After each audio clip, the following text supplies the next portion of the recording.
This is Channel 2 News, coverage you can count on. Oh, the heat wave marches on. Just how long will it keep going? Jeff Martinez is in the Weather Center with the latest live look at our holiday weekend weather forecast. And while firefighters gain ground on the 1,000-acre Trailhead fire in Placer County, another 1,500-acre fire is burning in western Nevada. We'll have the latest in our Fire Watch coverage.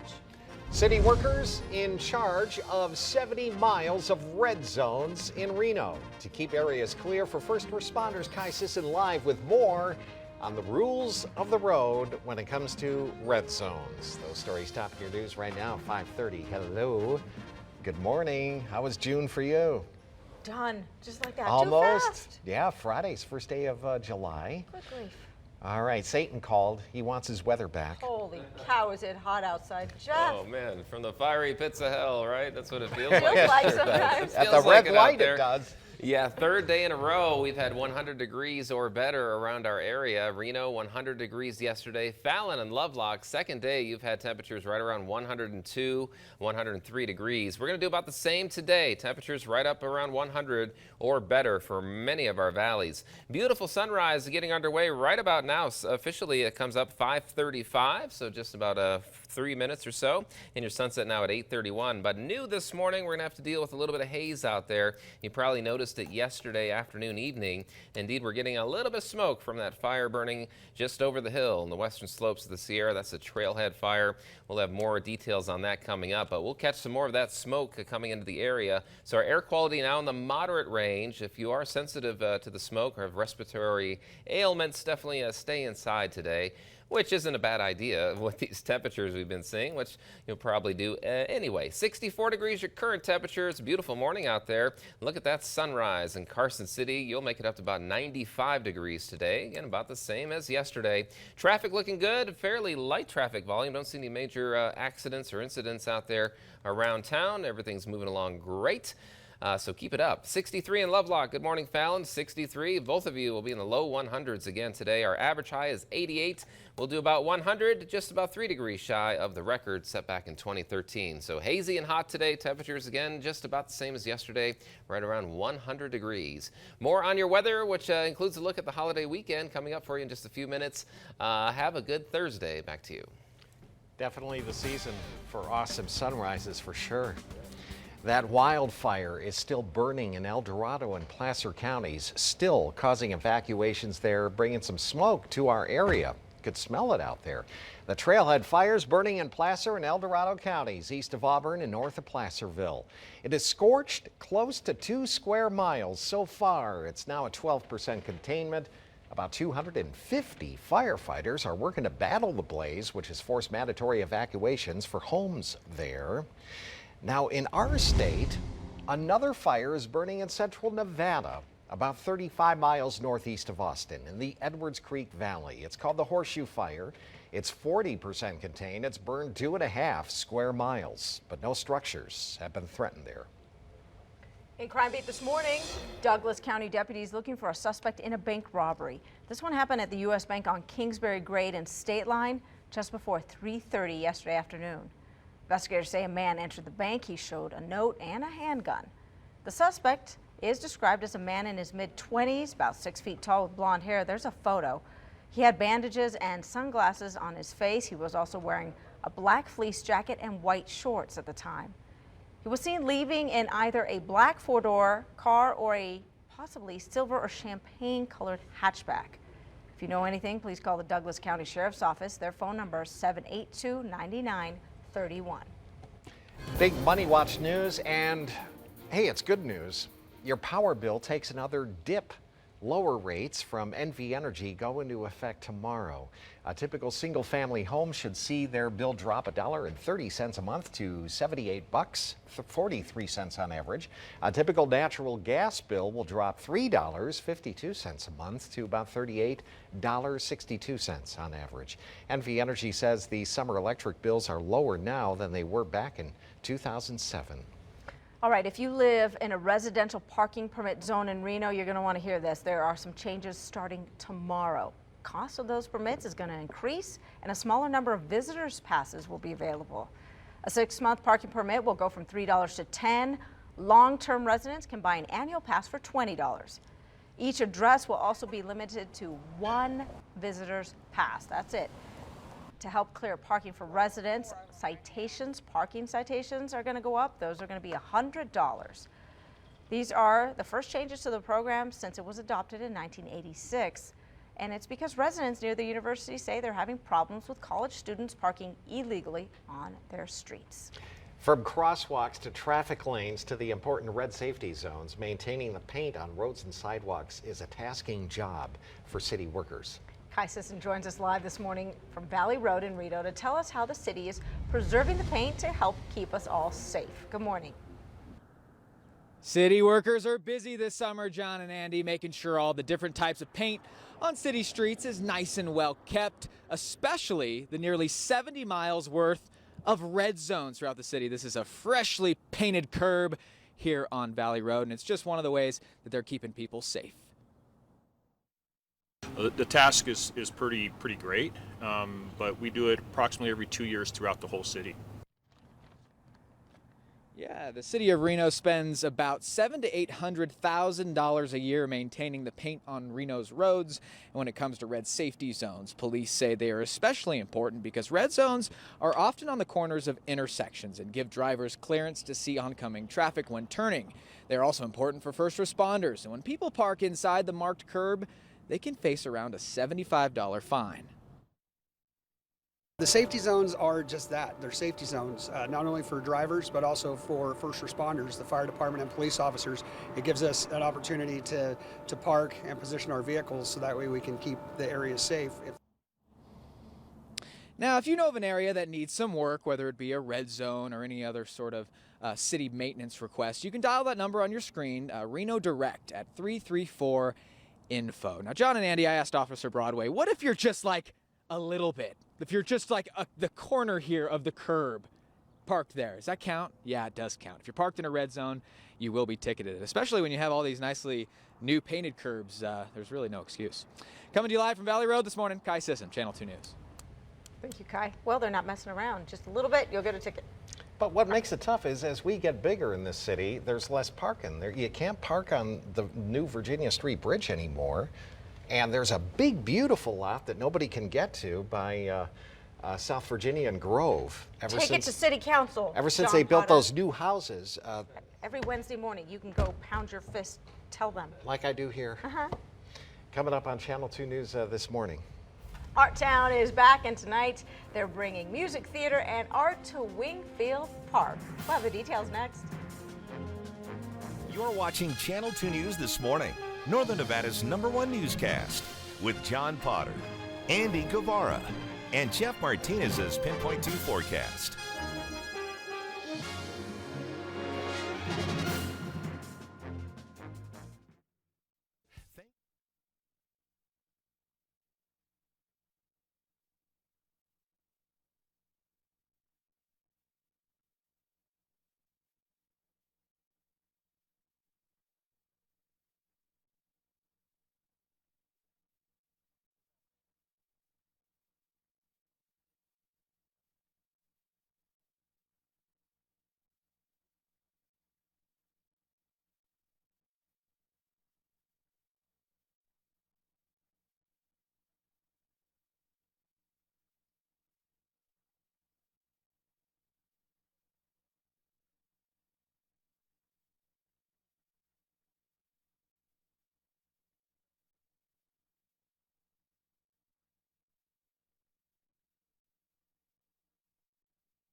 Welcome back. Look into our community. Tonight marks the opening night for Art Town here in Reno. Already, the opening night Jubilee begins at 5 p.m. Over 40 local artists showing off their work on the Arlington Bridge. Events go through the night at Wingfield Park, including performances. They're even doing some parade there at 9:15. Attendance free to you. Art Town, of course, is a month-long arts and cultural festival featuring everything from music, dance, theater, and more. They say all the events help bring artists to town and celebrate the lively culture of the city. The city of Reno put on a youth summit yesterday to find out what services will help our local teens the most. So our local teens did sit down with adults in the community, from law enforcement and homeless services to youth pastors. City officials say there is a variety of programs aimed at teens, from medical help to dance classes, but they want to make sure that their offerings are appealing to the kids and that the kids actually know about them. And they want to get teens more comfortable talking with adults who can help, like police officers. When a young person sees a police officer and considers him a friend and not a foe, it increases their opportunity to have an impact on communities by ways that we can't even imagine. Feemster also says that they'll take what they learned in the summit and turn it into a report, which you can check out on the City of Reno's website once it has been completed. They didn't pay that much attention to us when we were growing up back in the 60s. Be quiet and go outside. Go out and play at Steamboat Ditch. That's what I heard. Still to come at Channel 2 News this morning. Hey there, good morning. We have a beautiful sunrise underway, but you're going to notice a little bit of smoke and haze. We have that fire burning just east of Sacramento. We'll talk about that. Another hot day and a nice looking 4th of July forecast. I'll have that for you coming up next. Thanks for watching.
Now, here's meteorologist Jeff Martinez's Pinpoint 2 forecast, broadcast certified by the American Meteorological Society. Well, hi there. We are back. Good Thursday morning to you, checking out a beautiful sunrise underway. Look at that. Nice looking morning out there, but notice the haze. I have a little bit of haze and smoke out there continuing this morning. Started last night. Maybe you noticed it, have a fire burning just west of us on the western slopes of the Sierra. I'll show you in just a moment. But hundreds galore yesterday. We'll do about the same today, about 100 degrees in Reno, 102 to 103 for Lovelock and Fallon today. Now, here's the latest. This is the Trailhead fire burning just east of Sacramento, let's say around Colfax, here southeast of Colfax. So this fire up to about 1,000 acres, and we're getting those westerly winds each afternoon.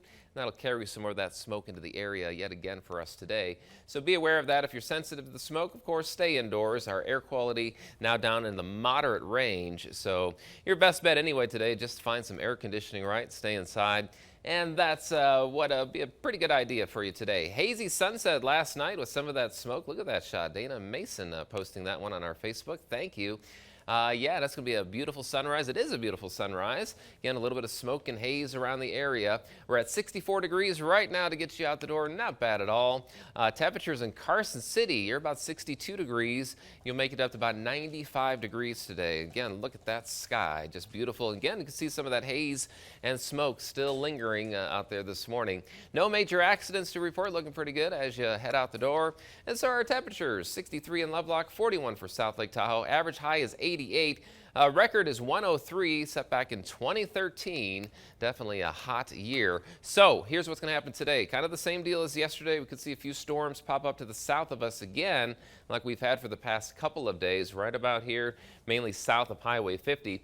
Then by Friday, we have another system that'll kind of brush by the area, about a 20% chance for showers on Friday around the area. 100 degrees today, hot and hazy.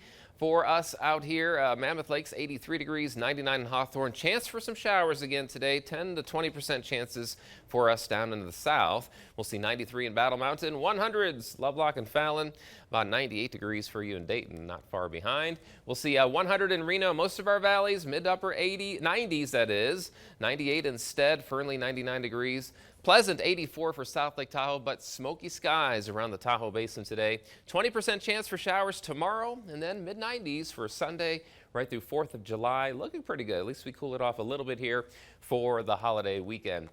Stay cool out there. Watch out for that haze and smoke, and have a good Thursday. John and Andy, back to you. All right, my friend, thank you much. We have campaign 2016 news. Donald Trump travels to New Hampshire later today to deliver his major policy speech on trade. His speech comes on the heels of President Obama's trip to Canada yesterday for the North American Leaders Summit. Obama blasted Trump for threatening to tear up trade deals and peddling what he described as false populism. Prescription of withdrawing from trade deals and focusing solely on your local market, that's the wrong medicine. He's also expected to make his first appearance, his first campaign appearance at least, with Hillary Clinton in North Carolina next week. All right, let's look around the world now. Turkey authorities reviewing video now, interviewing witnesses. They're trying to identify, and they're getting somewhere now, the 3 suicide bombers who carried out the attack Tuesday at Istanbul's airport. Turkish investigators say the attackers arrived together moments before detonating themselves in 3 separate locations. Right now, the toll 42 killed, hundreds of others wounded.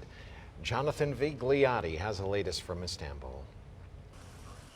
Police in Istanbul rounded up several suspects with possible ties to terror following Tuesday's attack at the city's main airport. This image, released by Turkish media, appears to show one of the 3 suicide bombers up close at the airport, oddly wearing a coat despite the summer heat.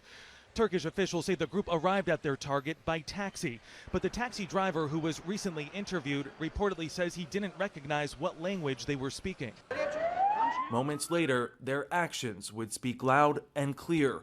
After running into trouble getting inside the terminal, Turkish authorities say one of the men blew himself up at the entrance of the airport, another in the arrival area, while a third blast occurred upstairs. Turkish and U.S. officials say the coordinated attack here at Ataturk Airport suggests ISIS may have been involved.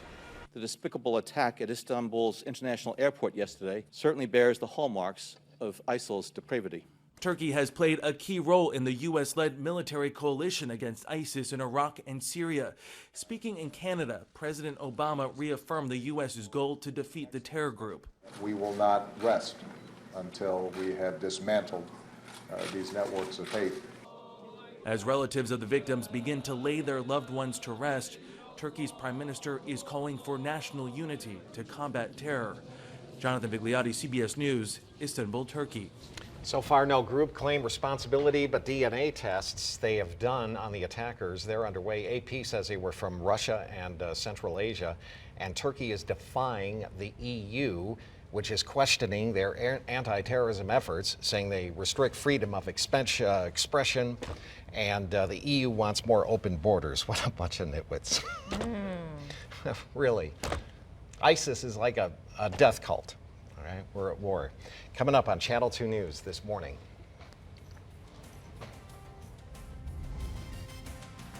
There's a local golfer looking to make some waves here at the Barracuda Championship this year. I'm Dallas Kolodny. Coming up in Sport, meet Fallon's Scott Smith.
Now, here's Sports Director Garrett Dearborn with Channel 2 Sports. And good morning, everyone. I'm Garrett Dearborn, and we are talking a little golf. The Barracuda Championship's first round tees off in just a little bit. Dallas Kolodny was up at Montreux yesterday and caught up with a local golfer who won the Reno Open to get into this tournament.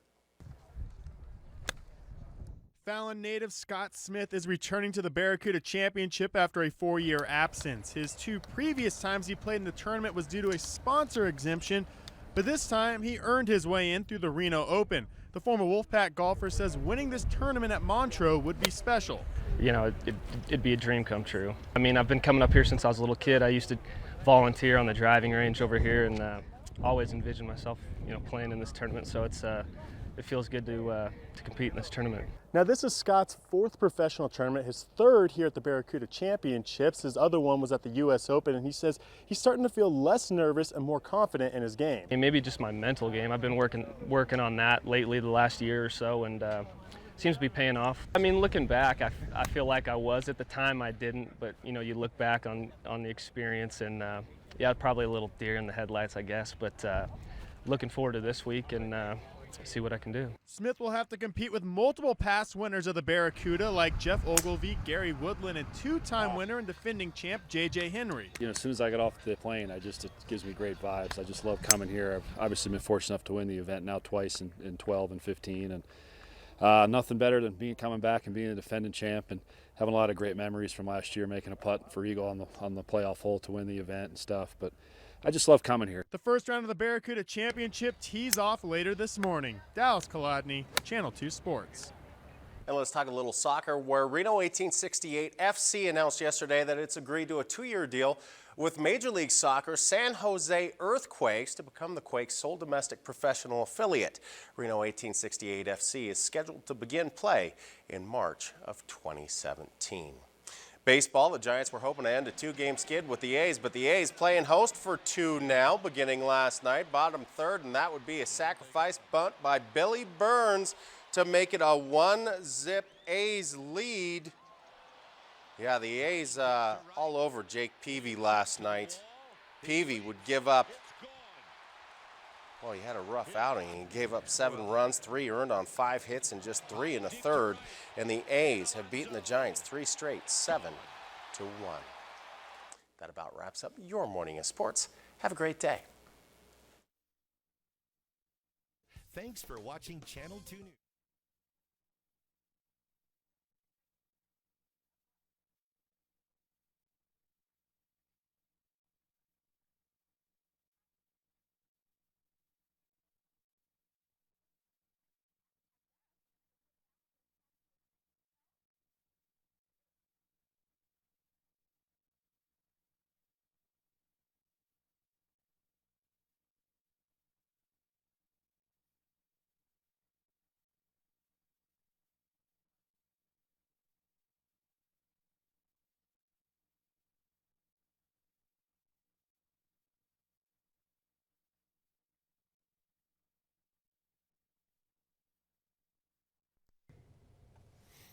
Test 1, 2, 3. We're looking for RJ.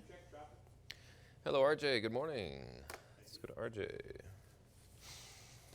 Am I tossing traffic here? What's going on? No. 6 o'clock. 6 o'clock. First weather.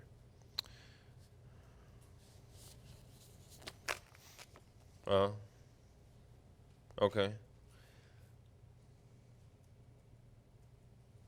Okay. Okay. Sounds like a plan.